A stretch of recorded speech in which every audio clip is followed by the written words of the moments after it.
Like many 14-year-old boys, Jimmy Solomon loves playing Guitar Hero. But unlike most teens his age, you won't find him roughhousing with the guys. I can't play a lot of contact sports. That's because Jimmy and his brother Will suffer from a genetic condition called hemophilia, which means their blood doesn't clot properly. We got our alcohol and our gauze and our needles and our tourniquet and our sharp container and our, more needles and Band-Aids and all that. They bleed in their joints. And it's not just, people think that hemophilia is just like you cut yourself and you like gush blood everywhere. You don't bleed faster, it doesn't stop.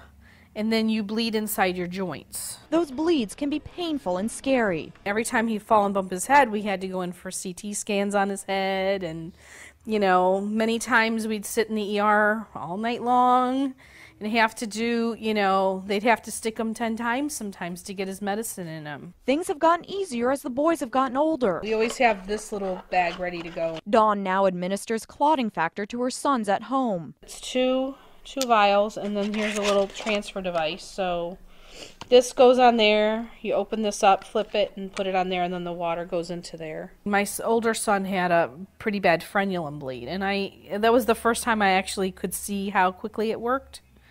And right before your eyes, before the shot's done, the bleeding stops. That's how quickly the body recovers.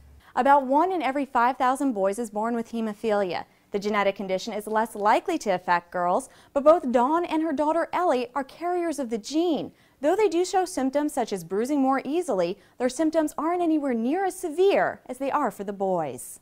It's more serious incidents that would cause her to have a treatment. Surgery or, anything very traumatic. Watch out for the flaming scorpion. So far, Will and Jimmy have treated their injuries in time. But Dawn's father, who also suffered from hemophilia, needed many blood transfusions. And that's one reason Jimmy helps out with blood drives at his school. I know I'm not the only person with, a type of disorder that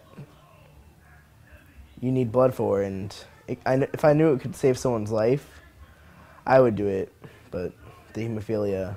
Instead of him feeling sorry for himself and feeling like he, can't do this or can't do that, he wants to do good for others. It makes me very proud of him. There is no cure for hemophilia, and the boys will be dependent on clotting factor for the rest of their lives. I'm Nancy Gay reporting.